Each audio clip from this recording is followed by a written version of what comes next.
Hello everyone, today is 28th of December. My name is Sahil and welcome to the newspaper analysis. Now guys, first of all, let's have a look on today's GS folder. So today we will be taking a quote from Alexis de Tocqueville, a very prominent thinker, a philosopher and a political scientist. He is very popularly known for his book Democracy in America. Guys, Tocqueville says, nothing is more wonderful than the art of being free, but nothing is harder to learn how to use that freedom.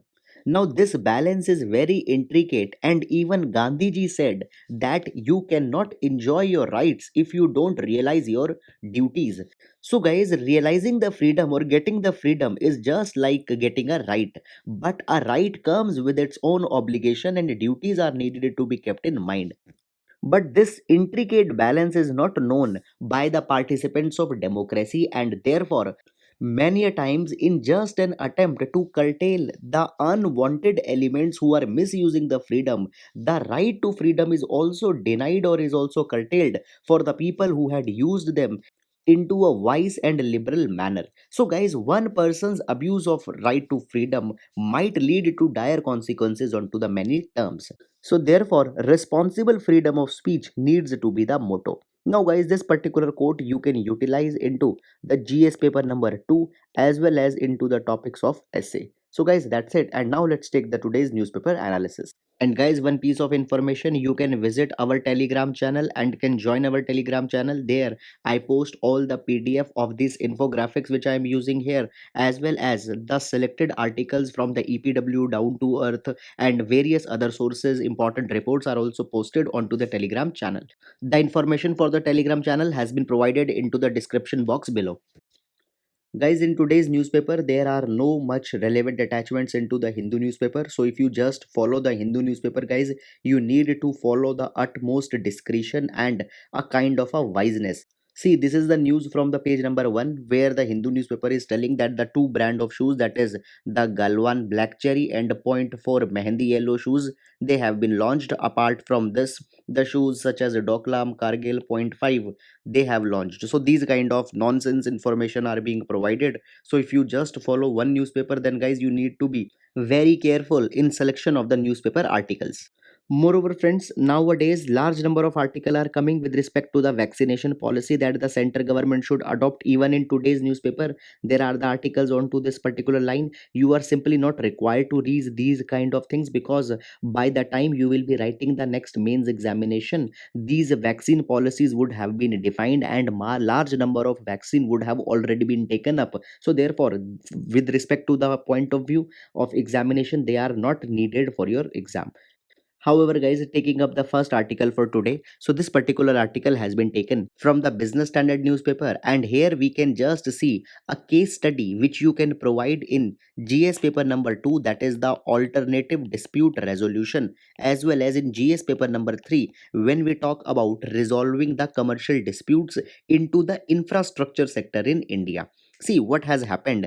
We can see that the NHAI, that is the National Highway Authority of India, had resolved more than 66 cases in 2 years by using the conciliation. Now, first of all, understanding the importance of this particular move. See, today you know that a huge infrastructure crunch is going on into the India, and because of this thing, our manufacturing facilities, they are not able to reach their full potential. So therefore, infrastructure has to be built.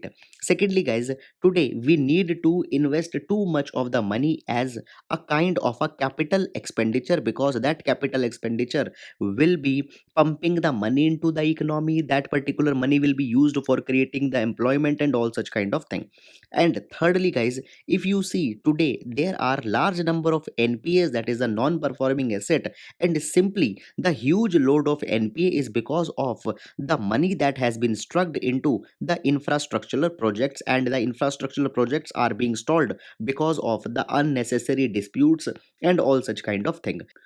So, guys, therefore, the infrastructure sector is needed to be resolved from the unnecessary disputes. Now, usually, whenever the disputes happen, they go to the normal court procedure. But you know that in India, there are so huge backload into the cases that it takes a large number of time. So, guys, always it is suggested that the alternative dispute resolution is needed to be done. And, guys, it becomes even more important for the infrastructure sector. And into this direction, NHAI, that is the National Highway Authority of India, has used the conciliation and had solved such large number of cases, which is an exemplary case study. You can provide it into your answer. Now guys, first of all, let's look that what do we understand by this arbitration. So guys, basically there are three major ways of resolving the disputes out of the court. That is, number one, the arbitration. Into this thing, the two parties which are into the dispute, they go to a third party who is called as an arbitrator. They both will be keeping their cases into the front of arbitrator, and arbitrator will be giving a kind of a award, will be giving a kind of a resolution, and that resolution has to be accepted by both the parties. Then guys, the next one, we come in on to the conciliation. So here the two disputing parties, they will approach a third neutral party, and under the assistance of the neutral party, the entire matter will be resolved. Now guys, here this third neutral party will not give any kind of a direction which will be binding onto them, as it was into the case of the arbitration. So here basically a neutral party will be assisting them that how to resolve the cases, and into the NHI the conciliation process has been used. Then guys, the third is the mediation. Into the mediation, two parties basically onto their own, they try to resolve their differences. However guys, sometimes an impartial person can be appointed here so that he can observe, but majorly into the mediation only two parties, they take up their cases. Now guys, why the NHAI's conciliation has been effective? Number one, it is very speedy. You can see the number of cases which has been resolved. Number two guys, into the one fourth of the cost, the entire matter has been resolved. So here you can see guys that at the beginning the arbitration claims worth rupees 70,000 crore were made, and after adjusting all these things they came to the 20,000 crore rupees. But at the end of the day, the NHI had paid only 5,977 crore rupees. So at one fourth of the cost, the entire matter has been resolved. So basically this is not only time saving as well as the cost effective, and even the business sentiments or the ease of doing business in India also doesn't get impacted if large number of cases via the arbitration are being solved. Now guys, when we are talking about the arbitration, you just please need to keep it in mind that in India there is also the Arbitration and the Conciliation Act of 1966, which promotes such kind of arbitration. Guys, it has been amended in 2015, and a kind of a target has been taken that India will be created into the arbitration hub for both international as well as domestic matters. Now guys, it has been said that into the cases of the international arbitration, the court will be meaning the high court, and before going to any international fora, first of all the domestic courts are needed to be exhausted. So guys, this is all about this particular news, and now we will be moving to the next article. Now, guys, this particular article has been taken from the Indian Express, and here we will see that recently a political crisis has emerged into the Kerala for the role of the governor. Now, guys, governor has been playing many of the controversial roles into the past few times, and guys, even in this year also, we had seen the governor's controversial role. For example, floor test or majority testing onto the house. We have seen this particular matter into the Rajasthan earlier, and guys, there has always been a classical abuse of authority which comes onto the governor, that is sending the report to the president under the article number 356 of the Indian constitution, under which the president imposes the president rule into the state. So now guys, again one more controversial issue has come. Now what has happened, the Kerala government, they are asking to convene a special assembly session so that they can discuss the three farm laws which have been implemented by the central government. And for convening this special assembly session, the request was made to the governor. Now guys, if we see governor under article number 174 of the Indian constitution, he can summon the house. Now guys, governor has refused to summon the house, so therefore the controversy had come.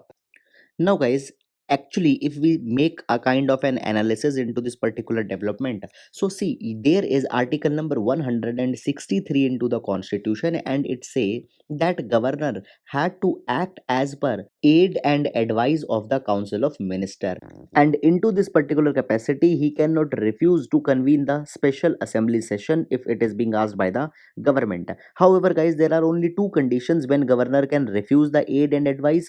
Number one, when there is a loss of majority of the present government, or into the matter when the no confidence motion has to be raised by the members against the present government. So at that point of time the governor can refuse, but now such no condition is existing. Moreover guys, there is a very clear cut ruling by the division bench of the Supreme Court in 2016 when the political crisis into the Arunachal Pradesh happened. There Supreme Court said very clearly that to convene the session, it is not the power of the governor, rather it is the function of the governor, and governor has to perform this particular function whenever under article number 163 the advice will be given to the governor. Moreover guys, in under the Sarkaria Commission recommendation also which were given in 1983, it was said that as per the convention, governor should always act as per the aid and advice of the council of minister and should not go against it. So guys, on to these particular ground, the refusal by the governor is not constitutional, and therefore the governor should abide by this particular thing. And if for long the governor will not agree to this particular matter, then it might be going to the judiciary. However, their governor will not be having the considerable ground. So guys, into the matters of the federal issues, you can also include one irritant between the governor and the elected government of the state. This is the irritant not to convene the house. So guys, that's all about this particular thing, and now we'll be moving to the next article. Now, guys, this particular article has been taken from the Indian Express, and it is talking about the recent actions taken by the Delhi government to create the man made wetlands to treat the wastewater. Now, this particular article is important with respect to the GS paper number 3, that is the conservation of the environment and ecology, and it can also serve as a case study into the environment related questions when the water pollution and their solution is being asked. So, let's see that what has happened. Now guys, into the Delhi there is large number of industrial waste which is directly being emitted into the water bodies and rivers such as Yamuna, and because of this the river health has been depleted at to the alarming levels. Now guys, Delhi had decided that the 11 wetlands will be constructed where the sewage water will be treated before releasing it into the water body, and the aim is to treat 1500 million liter water per day. And guys, into this particular direction the activity is going on. So the biodiversity park is being developed into the South Delhi, and there this entire facility will be made. Now see, these man-made wetlands will be divided in three parts. Number one, as the sewage is being brought by a pipeline, it will be collected into a pond, and there will be an outlet where there will be a mesh or a steel net which will be made. Now you can see that these mesh or these nets, they can just make sure that the plastic bottles, poly bags, etc., they don't go forward. So it will be the purpose here.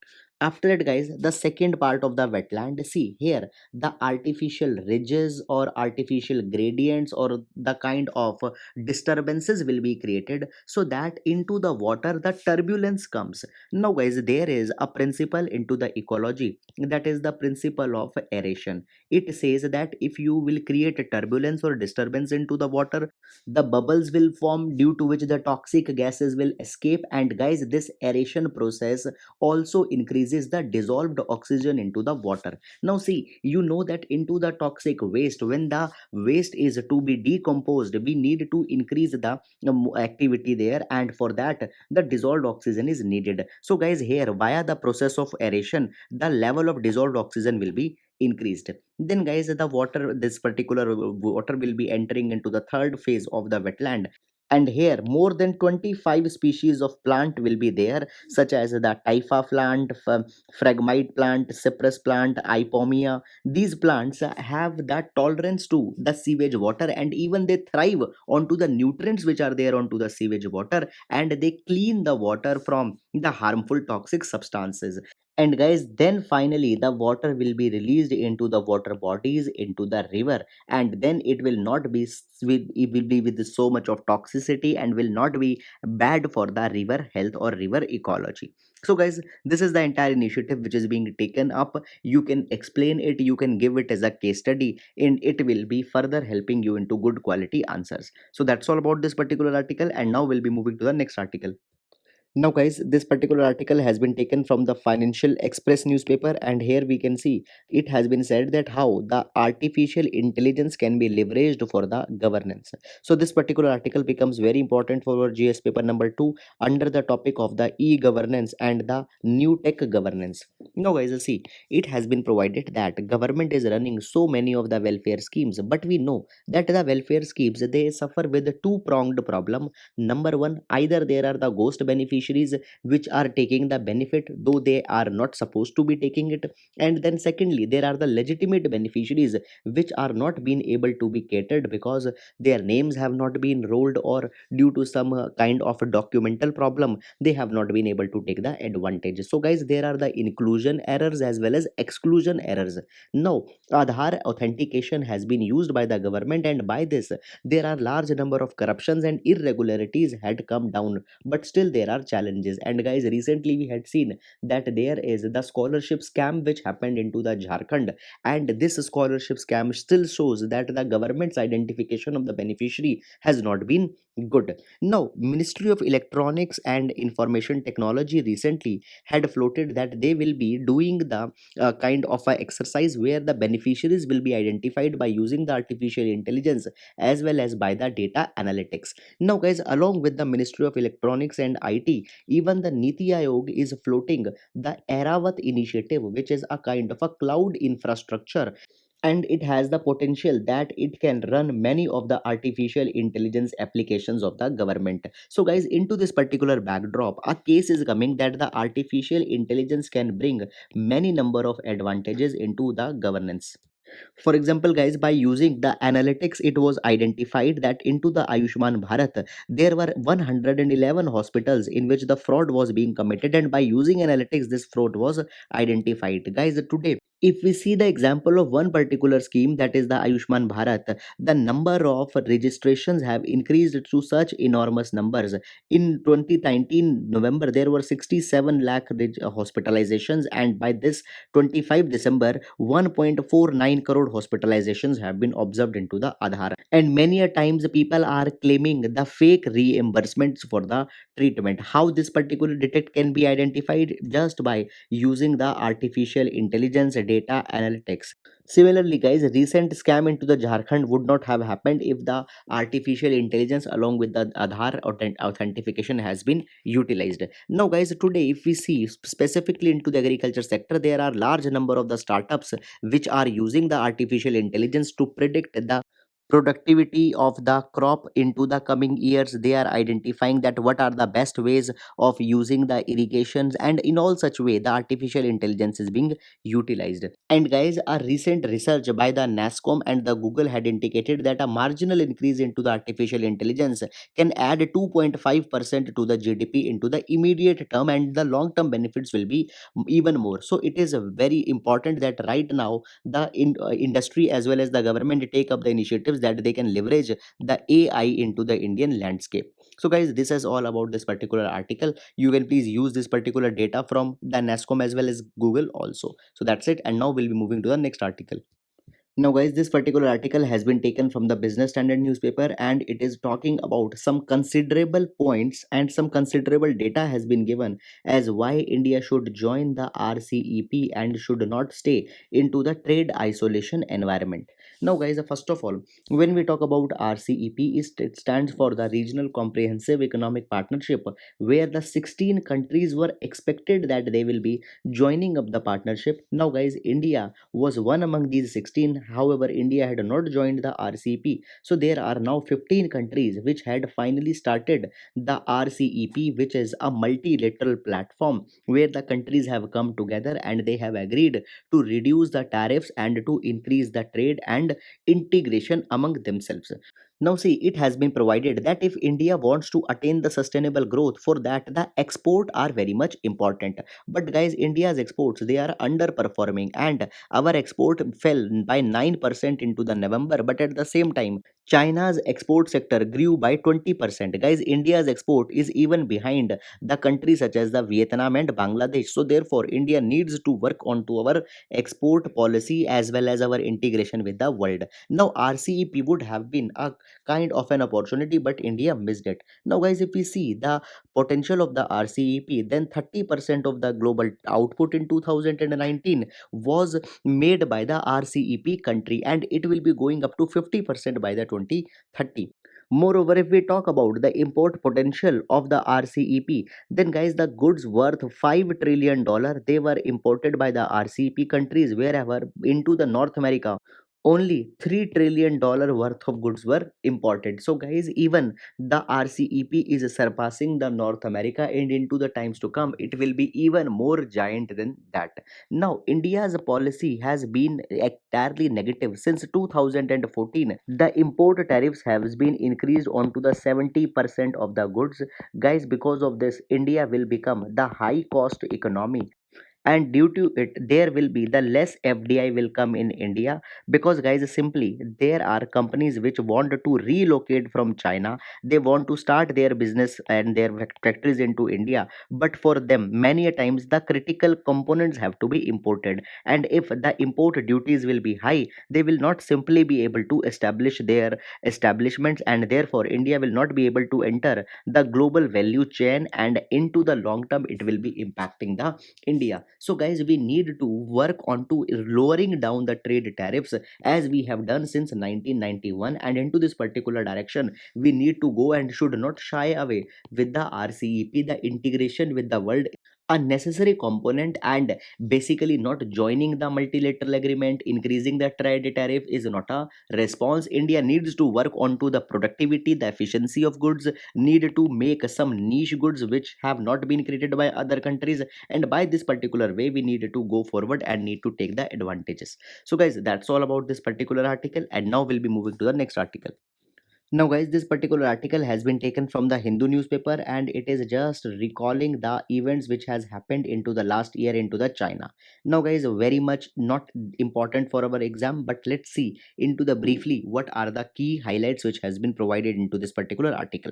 Now, guys, it has been said that into the starting, the China was more concentrated onto the Hong Kong, and you have seen that in 2020, the Hong Kong has been imposed with the national security legislation under which the Hong Kong's autonomy has been reduced.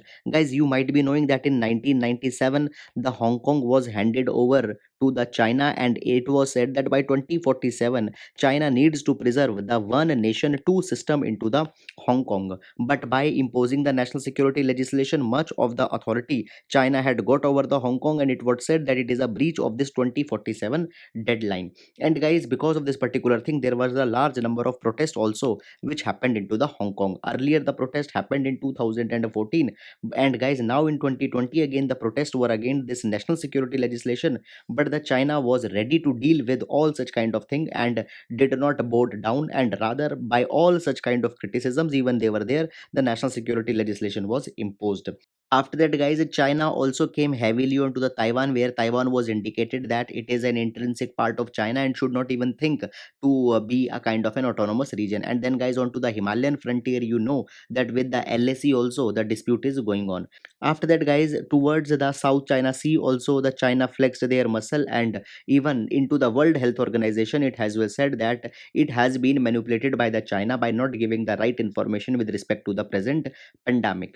Then, guys, it has been said that into the pandemic, into the China, there is still no room for the dissent, and into the party Communist Party of China, the cleanups have been made. Xia Zia, a former professor at the Communist Party's Central Party School, he had been expelled because he called the President Xi Jinping a mafia boss. So such kind of a thing is going on. However, guys, there are some internal crises also. We are not needed to go into that. After this, guys, onto the economic front, China is more focusing now onto the internal circulation, where the China says that they need to leverage their internal market. Right now, you know that a decoupling is going on with the China, where the countries they want to dissociate from China, and in order to not adversely get impacted by such a decoupling, they are now focusing on to the internal circulation, by which their internal market will be leveraged so that they can themselves buy the Chinese goods. After that, the Bern summit happened into the China, under which the China held the meet with the bankers, regulators, and said that the China will be improving the financial ties with the world so that the excess capital could be parked into the China.